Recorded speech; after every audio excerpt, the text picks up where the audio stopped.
ಎಲ್ಲರೂ ಹೇಗಿದ್ದೀರಾ? ಎಲ್ಲರೂ ಚೆನ್ನಾಗಿದ್ದೀರಾ ಅನ್ಕೊಂತೀನಿ. ನಾನು ಕೂಡ ತುಂಬಾನೇ ಚೆನ್ನಾಗಿದ್ದೀನಿ.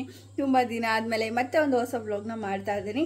ನನಗೆ ವ್ಲಾಗ್ ಮಾಡೋದಕ್ಕೆ ಇಷ್ಟ, ಬಟ್ ಏನಾದರೂ ನಾನು ಅಷ್ಟಾಗಿ ಏನು ಕೆಲಸ ಮಾಡ್ತಿಲ್ಲ. ಅಂದರೆ ಮಾಡ್ತೀನಿ, ತಕ್ಕ ಮಟ್ಟಿಗೆ ಮಾಡ್ತೀನಿ, ಬಟ್ ನನಗೆ ಏನು ತೋರಿಸೋದು ಅಂತದೇ ನನಗೆ ಗೊತ್ತಾಗ್ತಿಲ್ಲ. ಹಾಗಾಗಿ ನಾನು ಯಾವುದೇ ಥರ ವ್ಲಾಗ್ಸ್ನ ಮಾಡ್ತಿಲ್ಲ. ಬಟ್ ಆದಷ್ಟು ಮಿನಿ ವ್ಲಾಗ್ಸು ನಾನು ಖಂಡಿತವಾಗ್ಲೂ ಟ್ರೈ ಮಾಡ್ತೀನಿ ಮಾಡೋದಕ್ಕೆ. ಹಾಗೆಯೇ ಇವತ್ತು ಗುರುವಾರ, ಟೈಮ್ 11 ಗಂಟೆ ಆಗ್ತಿದೆ. ಇವತ್ತು ಏನಾದರೂ ಒಂಥರ ಸ್ಪೆಷಲ್ ದಿನ ಅಂತಲೇ ಹೇಳ್ಬೋದು. ಒಂಥರ ಕ್ಯೂರಿಯಾಸಿಟಿ, ಎಕ್ಸೈಟ್ಮೆಂಟು ತುಂಬಾ ಇದೆ. ಏನು ಅಂದರೆ ಇವತ್ತು ನನಗೆ 5th ಮಂತ್ ಸ್ಕ್ಯಾನ್ ಇದೆ. ಅದಕ್ಕೋಸ್ಕರ ತುಂಬ ಇಷ್ಟು ದಿನನ ಕೌಂಟ್ ಮಾಡ್ಕೊಂಡು ಬರ್ತಾ ಇದೆ. ಆದರೆ ನಾನಂತೂ ಸಿಕ್ಕಾಪಟ್ಟೆ ದಿನನ ಕೌಂಟ್ ಮಾಡ್ಕೊಂಡು ಬರ್ತಾ ಇದೆ. ಯಾವಾಗ ಮಗುನ ನೋಡ್ತೀವೋ, ಅಂದರೆ ಸ್ಕ್ಯಾನಿಂಗಲ್ಲಿ ನೋಡ್ತೀವೋ, ಆದರೆ ರಿಯಲಾಗಿ ನೋಡೋದಕ್ಕೆ ಇನ್ನೊಂದು ಹಬ್ಬ ಅಂದರೆ ಇನ್ನೊಂದು 3 ತಿಂಗಳು ಅಷ್ಟೇ ಇರೋದು. ಅಷ್ಟರೊಳಗಡೆ ಒಂದು ಸ್ವಲ್ಪ ಸ್ಕ್ಯಾನಿಂಗಲ್ಲಿ ಗೊತ್ತಾಗುತ್ತಲ್ಲ ಮಗು ಫ್ಯೂಚರ್ಸ್ ಎಲ್ಲ ಹೇಗಿರುತ್ತೆ ಏನು ಅಂತ. ಅದು ನೋಡೋದಕ್ಕೆ ತುಂಬಾ ಕ್ಯೂರಿಯಾಸಿಟಿ ಇತ್ತು. ಹಾಗಾಗಿ ಇವತ್ತು ಹೊರಟಿದ್ದೀನಿ. ನನ್ನ ಹಸ್ಬೆಂಡು ನಮ್ಮ ಹಳೆ ಮನೆ ಹತ್ರ ಹೋಗಿದ್ದಾರೆ. ಅಲ್ಲಿ ಇವತ್ತು ಸ್ವಲ್ಪ ಡೋರೆಲ್ಲ ಕೂರಿಸ್ತಾರಂತೆ. ಹಾಗಾಗಿ ಅವ್ರು ಅಲ್ಲೋಗಿದ್ದಾರೆ. ನಾನು ಕೂಡ ರೆಡಿಯಾಗಿದ್ದೀನಿ. ಇನ್ನೇನು ಅವ್ರು ಬಂದಿದ ತಕ್ಷಣ ಹೊರಡಬೇಕು.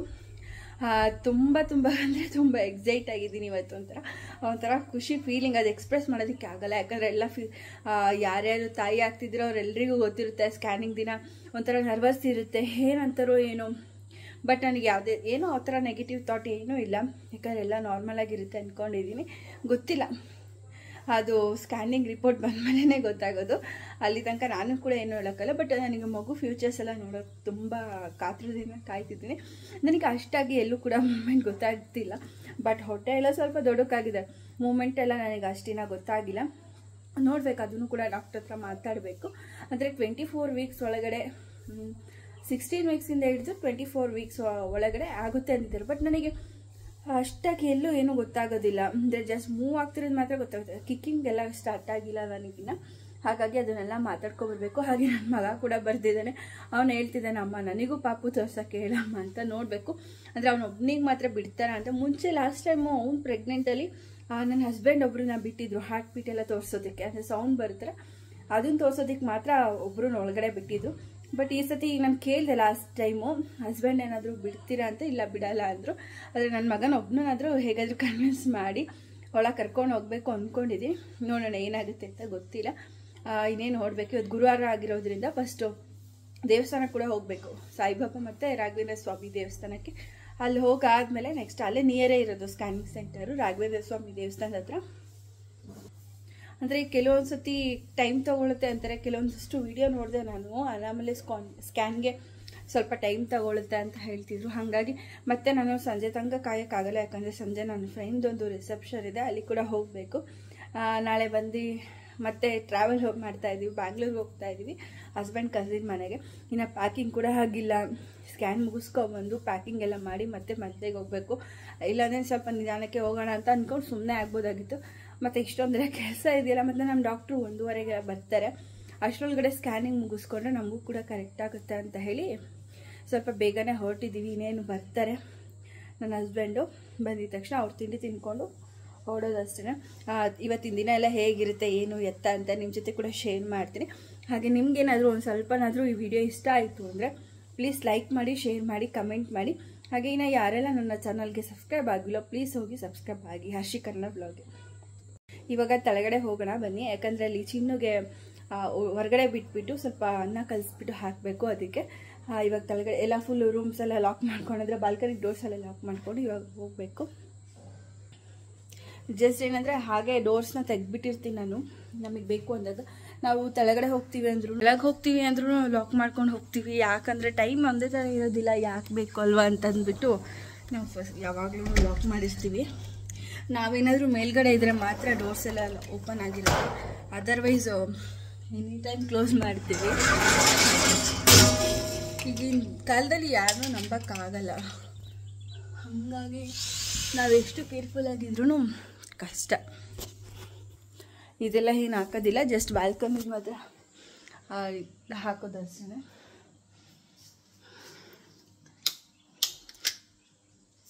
ಎಲ್ಲ ಫೈಲ್ಸ್ ಎಲ್ಲ ರೆಡಿ ಮಾಡಿಟ್ಟಿದ್ದೀನಿ. ಇನ್ನು ಅವ್ರು ಬಂದಿದ್ದ ತಕ್ಷಣ ಅಷ್ಟೇ ಬಾಕಿ ಇರೋದು.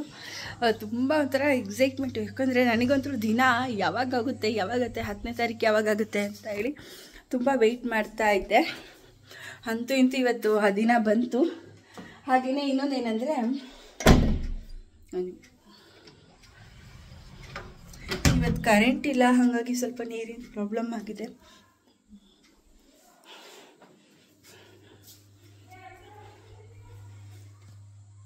ಮನೇಲಿ ನೀರಿಲ್ಲ ಅಂದರೆ ತುಂಬಾ ಕಷ್ಟ ಅಪ್ಪ. ಕೈ ತೊಳೆಯೋಕ್ಕೂ ತಿಂಡಿ ತಿಂದಿದ್ದು ಕೈ ತೊಳೆಯೋಕ್ಕೂ ನೀರಿಲ್ಲ. ಇದೇನೋ ಲಿಪ್ಸ್ಟಿಕ್ ಹಚ್ಕೊಂಬಿಟ್ಟಿದ್ದೀನಿ, ಯಾಕೋ ಅಷ್ಟಾಗಿ ಸೂಟ್ ಆಗ್ತಾಯಿಲ್ಲ. ನೋಡಬೇಕು, ತೆಕ್ಕೋಬೇಕು ಸ್ವಲ್ಪ.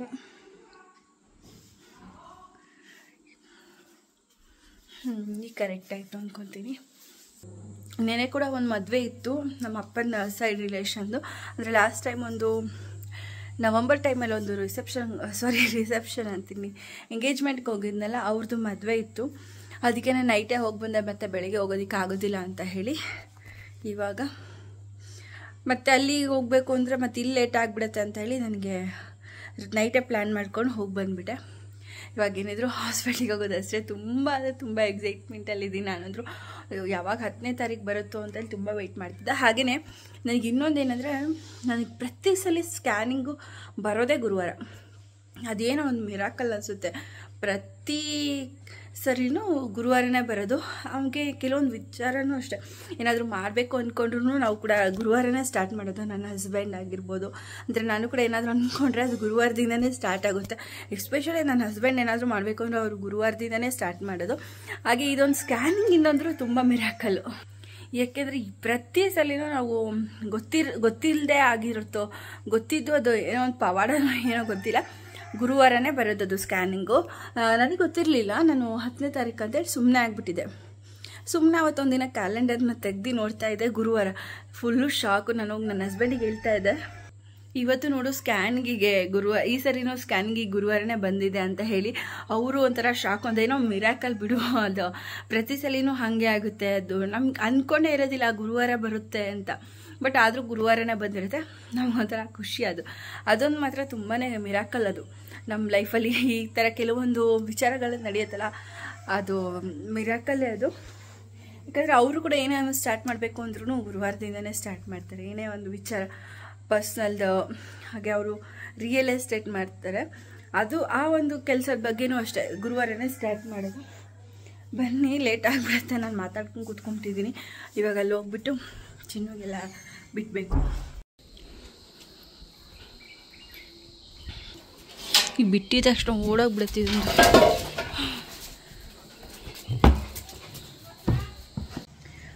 11 ಗಂಟೆಗೆ ಹೋಗ್ಬೇಕಾಗಿದೆ ಸ್ಕ್ಯಾನಿಂಗು.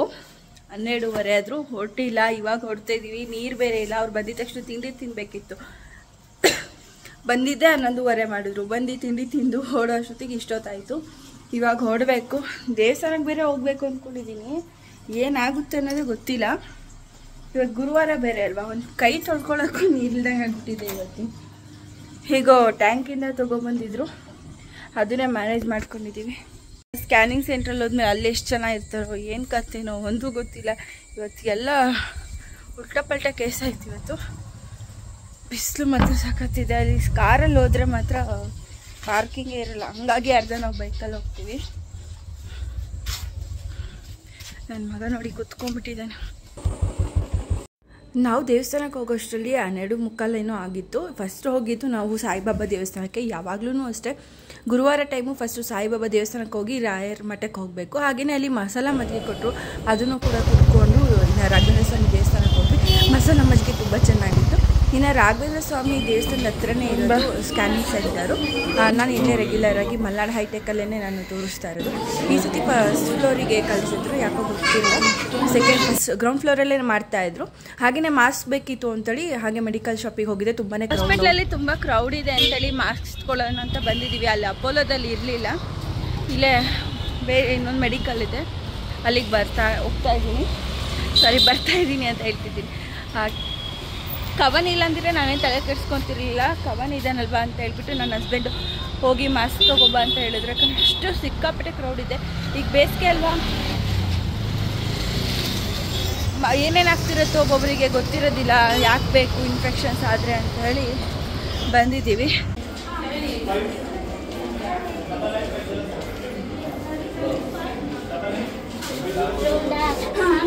ಒತ್ತು ಆಯಿತು, ಒತ್ತು. ನನ್ನ ಮಗನಿಗೆ ಬರೀ ಲಿಫ್ಟಲ್ಲಿ ಹೋಗೋದೇ ಕೆಲಸ.